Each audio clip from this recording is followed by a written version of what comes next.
Autolite and its 98,000 dealers bring you Miss Agnes Moorehead in tonight's presentation of Suspense.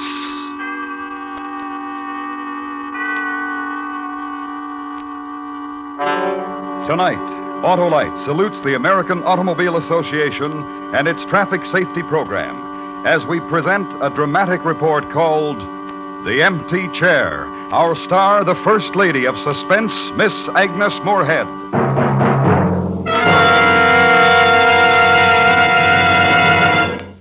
This is Harlow Wilcox speaking for the worldwide Autolite family. Since 1922, the American Automobile Association, with the cooperation of 276 affiliated clubs, has been active in helping schools develop educational programs designed to protect children on their way to and from school and to make them careful drivers upon graduation. Traffic safety is, as you know, everyone's business. So our story tonight will dramatize how we all can help ourselves and our children by driving carefully and by cooperating with traffic safety instructions. Later in the program, we will hear from Mr. Royce G. Martin, chairman of the board and president of the Electric Autolite Company, and Mr. Ralph Thomas, president of the American Automobile Association. And now, Autolite presents transcribed The Empty Chair, starring Miss Agnes Moorehead, hoping once again to keep you in suspense.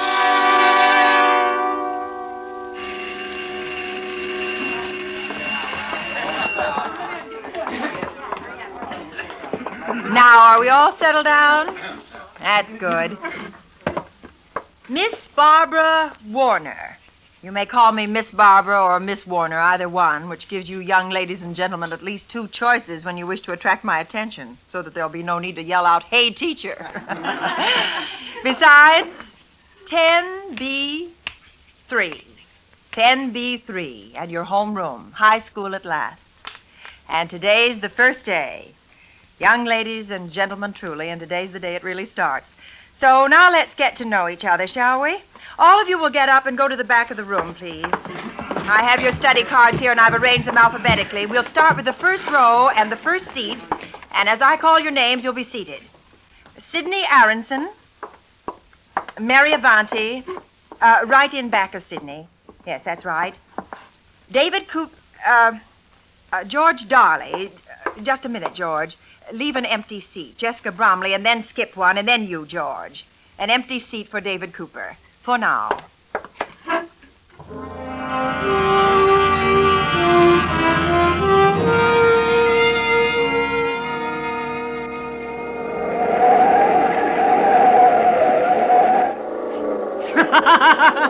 How'd you like that, Miss Warner? Bobby. What? Nothing. I didn't say anything. Don't worry about a thing, Miss Warner.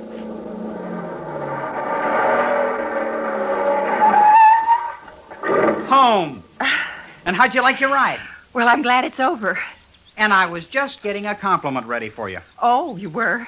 I've never had a teacher in my car before. And? I wanted to see how one of them would react to going 65 miles an hour. Nearly 70, Bobby, and in a residential section, too. Just for the last 6 blocks, Miss Warner. I was going to say how I was surprised you didn't scream at me or get hysterical. I was going to say I'm glad, since you're that kind of person, I'm glad you're going to board with my mother and me. Now you're sorry about the whole thing. Oh, no, I didn't mean that. I'm a good driver, Miss Warner. Yes, I'm sure you are. And this is a good car. Yes, it's beautiful. You mean it? Yes, of course I do, Bobby. But what about school, the traffic classes, and the sessions on safety? Well, what about them? Well, didn't they impress you? Most of the boys and girls learned to drive through school classes, didn't you? Yes, ma'am. And reaction times, you were taught about those, and how no one's reaction time is really fast enough to cope with an emergency at high speed. You drive as if you'd forgot all about that as soon as you walked out of class. And you sound like Bobby, Miss Warner. Oh, that's my mother. Well, what are you two out here for? Come on in. I've got tea made. Oh, I'm so glad you're here, Miss Warner. I wasn't sure when you'd arrive.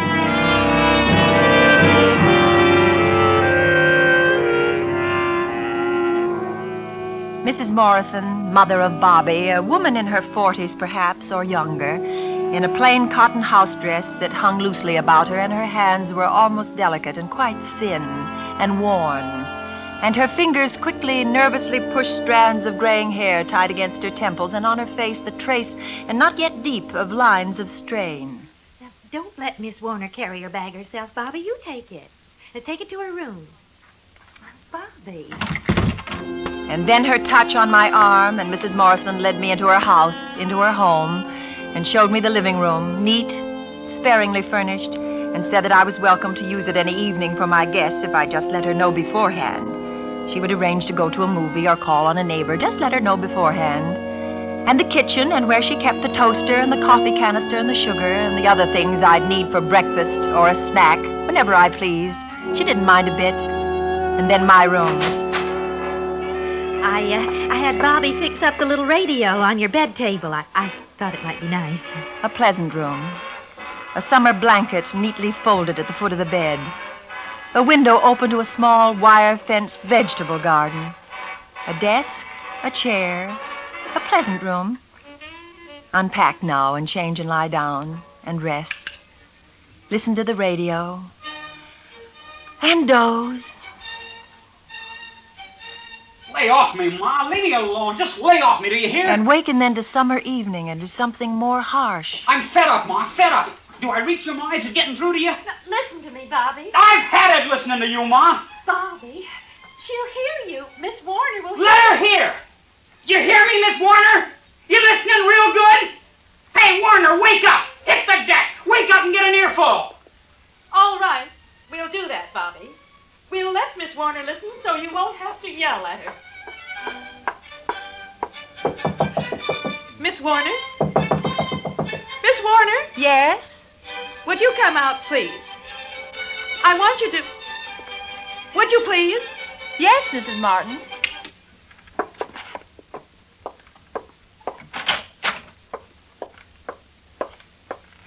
Good evening, Bobby. You flip or something, Ma? My son was yelling and screaming at his mother and then at you. And he said he didn't care if you heard. Go on, Bobby. Tell me and tell Miss Warner how fed up you are with your mother. I told you and told you, Ma. Just lay off me. You've had experience, haven't you, Miss Warner? With boys like Bobby and the others he runs around with. They must confide in you and tell you their things that they won't tell their mothers. That their mothers can't possibly understand or know or share. You're younger and more experienced. And they must. Bobby? You're getting it blow by blow, Miss Warner. You stick with Ma and me, and you'll get it every night on the night. Where are you going tonight, Bobby? Who'll you be with tonight, Bobby? Where'll I find you if I need you, Bobby? If you need me, Bobby? Look, I'm 17. And there's a joint that's got a jukebox in it. And girls with pockets full of dimes. And me, I got a car. Hot, real hot. You and the high school teacher here, Ma, you put your heads together. And maybe it'll come out mathematical where your baby boy is nights.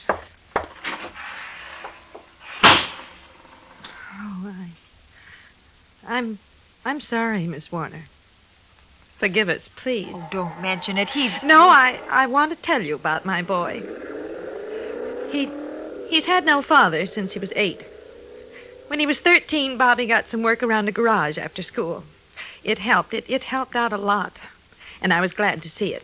He loved working around motors. And, well, you saw that car he built. A boy's 17 to have built such a car. Mrs. Morrison. Yes? Has Bobby ever told you about Mr. Douglas? I don't think so. He's a teacher at our school, a manual arts teacher. No. He takes special interest in boys like Bobby. He's also our driver education teacher, we call him. He works with the boys and girls, and the local automobile club helps him. Sometimes I just think my son is wild, that's all. Well, that's just what I'm telling you. Mr. Douglas teaches safety and sanity in driving. He tries to tell the young people... Mrs. Morrison! Hey, Mrs. Morrison! Oh, hello, David. Come in. Oh, David, this is Miss Warner. She teaches at the high school where you're going to go this year. Miss Warner, this is David Cooper, a neighbor boy. Hi, Miss Warner. Hello, David. I'm glad to know you. Me too. Where's Bobby, Mrs. Morrison? He's not here, David. Oh, out in the garage, huh? Working on that super neat job of his, I'll bet. I don't think so. Well, where'd he go, Mrs. Morrison? I don't know. He promised me. He promised me for sure this time. Promised you what, David? Well, he said next time he was in a race, I could ride with him. And I know there's one tonight. He welshes out on me. But, well, he's the best, Mrs. Morrison. Real absolute best. Why, he's got all those other guys How old are skinned. you, David? Huh? I asked how old you were. 13. What's that got to do with it? Bobby promised me. He said I was old enough now for him to break me in. Well, good night, Mrs. Morrison. Miss Warner. David's our neighbor boy. Not many years ago, I used to babysit for his mother. Read to him, he and Bobby. Could I fix you something to eat, Miss Warner?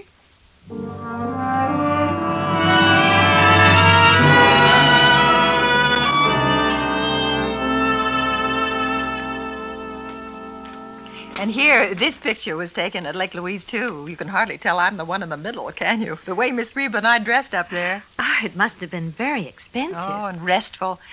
I got a lot of reading done that I've been promising myself to get... Oh, sit still, Mrs. Morrison. I'll get it.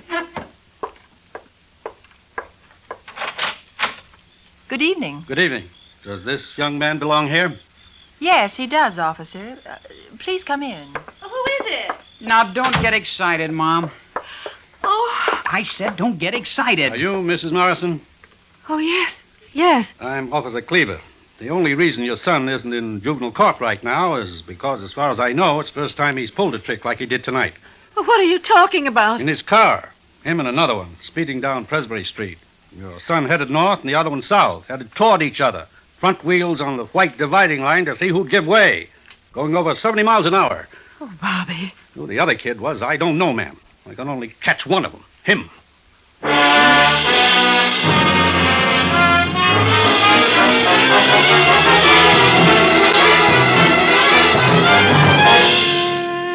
Autolite is bringing you Miss Agnes Moorehead in The Empty Chair, tonight's presentation in radio's outstanding theater of thrills, Suspense.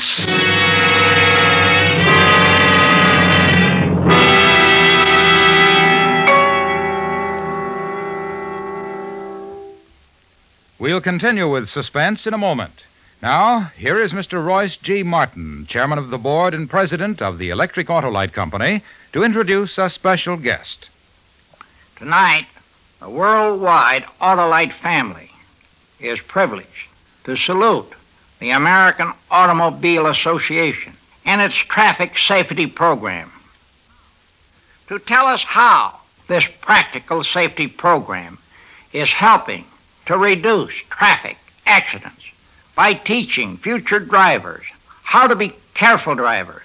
Here is the president of the American Automobile Association, Mr. Ralph Thomas. Thank you, Mr. Martin.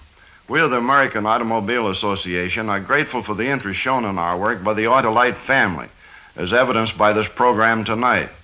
The problem presented in this dramatization is, unfortunately, a very real one and a very common one. However, cooperating with school and community authorities, we are engaged in stimulating and aiding an active educational program to teach our young drivers and pedestrians safety first. This year alone, 3A materials and services are being widely used in grammar and high school class instruction. Indeed, will help over 12 million students.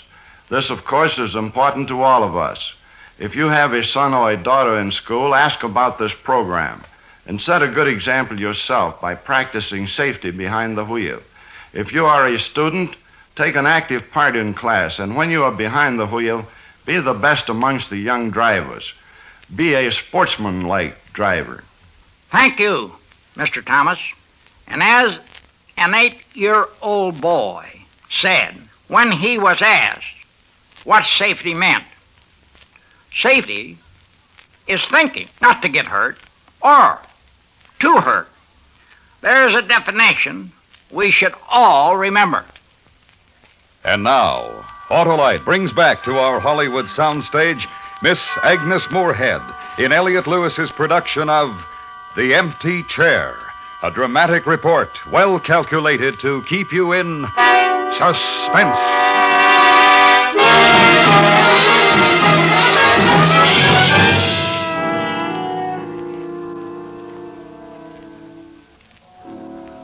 Friday night in a quiet room and a window that opens onto the silences of a town already asleep. Friday night and an end of summer. Last weekend before school's opening and the last book you've promised yourself to read before summer's close.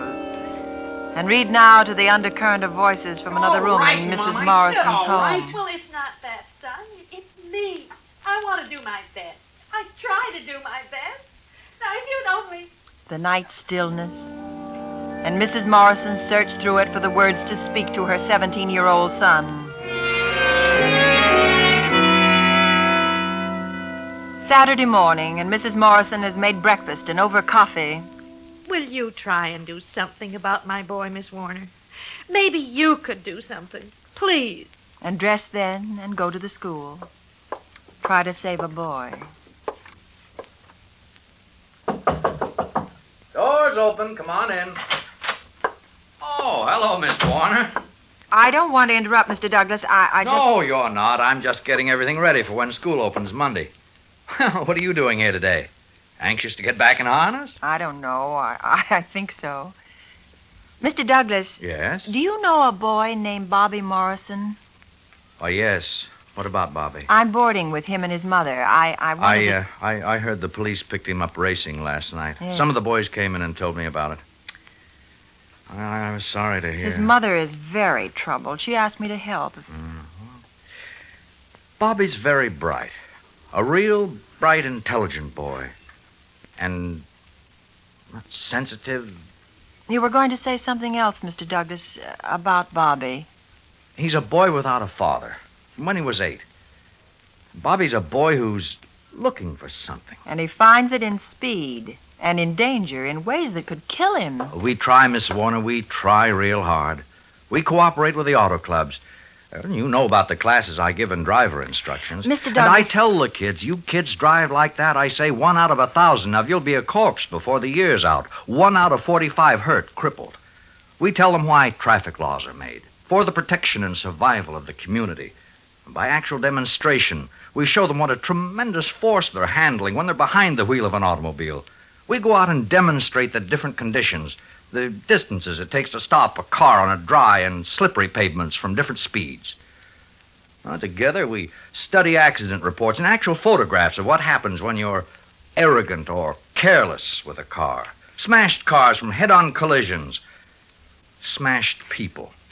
We give them visual and muscular coordination tests so that they'll understand what speed and hundreds of horsepower can do to them. And how to face emergencies behind the wheel. We try to make sportsman-like drivers out of them. Miss Warner. Yes? Boys like Bobby, whatever their reasons, they won't listen. Nights they gather and go out to the hub in their souped-up cars, and they dance to the jukebox. And they won't listen. The hub? A place out on State Highway 52, south side of the bridge. Used to be a kind of general store. A fountain and hamburgers. The kids picked it up, had Charlie Phillips, the owner, put in a jukebox and a big neon sign. They gather there nights. For races, for... Will you take me there, Mr. Douglas? What? I want to see for myself. Tonight, around 9. I'm at Mrs. Morrison's on Benton, 853. Will you call for me? Why, of course. Thank you.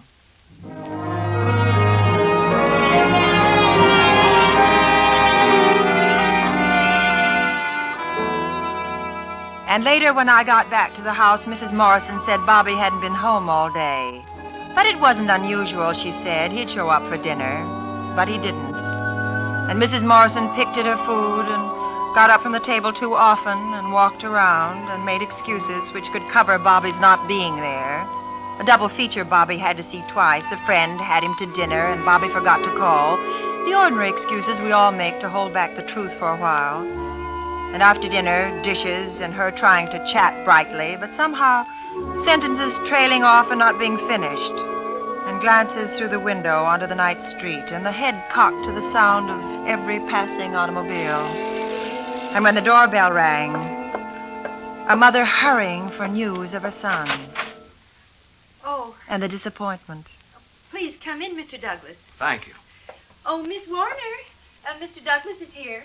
And the ride down State Highway 52, south through good countryside of sycamore and birch, across a wooden bridge, and the intrusion now upon a time of evening quiet of a thing, a wheel, an enormous wheel of red neon, a wheel whose each spoke displaced a tube of sky when it lit, one spoke after another, and when the huge and clever wheel was finally complete, a thing happened. The word hub announced itself at the split second when the center of the wheel appeared. This is the place. Let's go inside. You and your friend can have this booth right here, Mr. Douglas. Thanks, Charlie. Oh, don't go away. I want you to meet a friend of mine, Miss Warner, Charlie Phillips. How do you do, Mr. Hello. The hub belongs to Charlie. Yes, ma'am. How are things, Charlie? Last night, that kid over there, you see him? Huh? That one near the music box? Gordon Matthews? Who knows what his name is? Well, that's Gordon, all right. He was in my homeroom last year. You should have made him write a few hundred times, don't play with matches. He would like to set fire to the place last night. Why, that boy's barely 15 years old. What's he doing out here 5 miles outside of town, this late at night? Listen, he's got a parent or two can ask that question, not me. Well, why don't you just tell him to go home, Charlie? Why don't you keep him out of here? For the same reason you're teaching school, to eat, to make a living. Once this was a nice place. Why, there's David Cooper. David? David? Oh, hello, Miss Warner. What are you doing here, David? David, I'm talking to you. I know you are. How did you get out here? I hitched. Mr. Douglas and I are going to take you home. I'm sorry, Miss Warner, but I... Oh, hi, Bobby. You ready, kid? What is this, Bobby? School opens Monday. Then you ask questions and ask for hands. Saturday night don't belong to you, Miss Warner. Come on, kid. Please, Miss Warner, let me go. Hey, what's the trouble? Look, you'd better stay out of this, Mr. Douglas. David is going someplace with Bobby. I want to know where. Where, Bobby? All right. Outside is my car. And outside is 2 other cars, and the boys in them are impatient. That's how we tell each other we're impatient. You going to race, Bobby? Yeah. And down the road a few yards is a bridge. You get the picture? You're crazy. What's he going to do? Tell her. The 3 of them will line up abreast on the road, then they'll race to the bridge and over it. But there's only room for 2 cars across that bridge. That's right. One of us will have to drop back. Come on, Davy. Okay. Oh, you stay here, David. No. Now, listen, you can get killed. Let go of me. I would if I were you, Mr. Douglas. I'd really let him go. Mr. Douglas, hey, listen. What do you want, Charlie? These kids, they turn into a wolf pack. Don't get yourself into any trouble. Why, these boys wouldn't dare to. Listen, Miss Warner. Last month, an older brother, must have been a man about 30, very hefty fellow with muscles on his forearm. This fella came in here and tried to pull his kid brother out of here. He landed in the hospital. Cut. There's 16 kids here, Miss Warner. But what Bobby is going to do, that race over the bridge with David, both of them can be killed. The way they handle those cars, you don't know. Come on, Davy. You coming? Well, sure.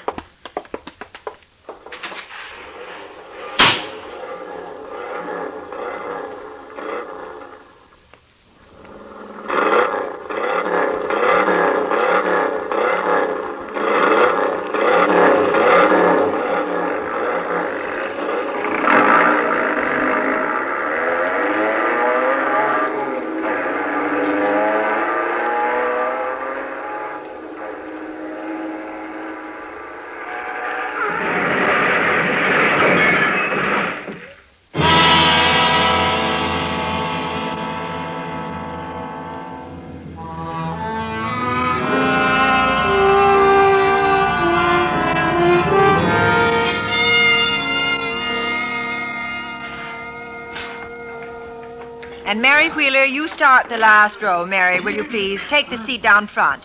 Then Judy Wilton. Then John Young, the 3rd seat. And Martin Young. You're brothers, aren't you? I can tell. And next to the last, Audrey Zant. And George Zimmerman. There. Now, young ladies and gentlemen, here we are. 10B3 at Alexander Hamilton High School. Oh, come right in, Bobby. And so, class, this is the first day of our new school year, and this is where we'll meet to start each day and to end it. The young gentleman who just came in to visit is a senior, and his name is Bobby Morrison. He asked if he could talk to you, and I said he could. All right, Bobby. Thank you. I guess, first of all, I want to apologize to you. All of you. Miss Warner and, well, all of you, because of that empty chair. It's my fault. I guess you know about it. I guess you've heard. But I want to tell you how sorry I am. It was my fault. Soon you'll be taking those driver training courses, and that way you're going to learn what safety means. That it means respecting the lives of others. Now, that's something I didn't do. And that's why you've got that empty chair instead of David Cooper. But David's going to be all right. I've been spending a lot of time at the hospital, and today they told me that. Well, that's about all, Miss Warner. And thank you for letting me say it. Thank you, Bobby. And that's why we'll save David's seat for him. He's coming back.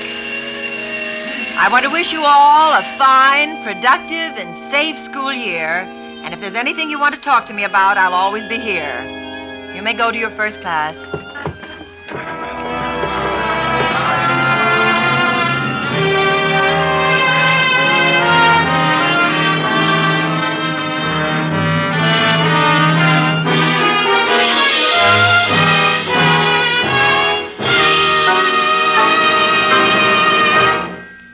Suspense. Presented by Autolite. Tonight's star, Miss Agnes Moorehead, will return in just a moment. Tonight, our worldwide Autolite family has been privileged to salute the American Automobile Association and its traffic safety program. In fact, everyone who helps bring traffic safety and driver training programs to boys and girls in their school classrooms throughout the world. You, too, can aid in promoting safety by driving carefully at all times and by making sure that schools in your community are teaching traffic safety in their classrooms. Full information on programs available can be secured from your local automobile club affiliated with the American Automobile Association or from the American Automobile Association, Washington, D.C.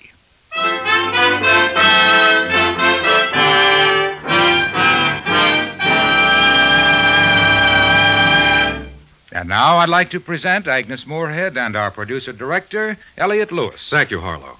Agnes, I'm happy to inform you that you have been voted Autolite's Golden Mike Award for the best female performance of the year on Suspense. Congratulations. And here, this is for you. Oh, thank you, Elliot. As you know, Suspense has always been my favorite radio show, so receiving this award is a double honor. Thank you very, very much. Next week, a story based on fact as we recreate the excitement and violence of a fire in an oil field. The story is called Hellfire. Our star, Mr. John Hodiak. That's next week on Suspense.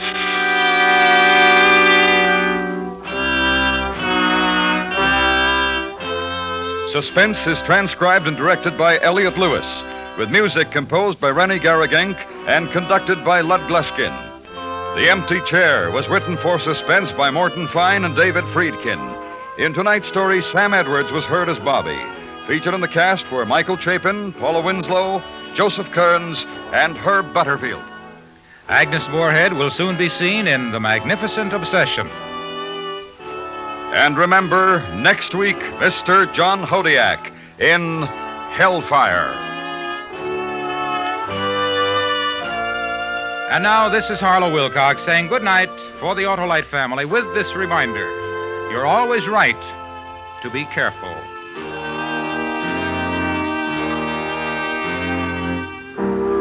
This is the CBS Radio Network.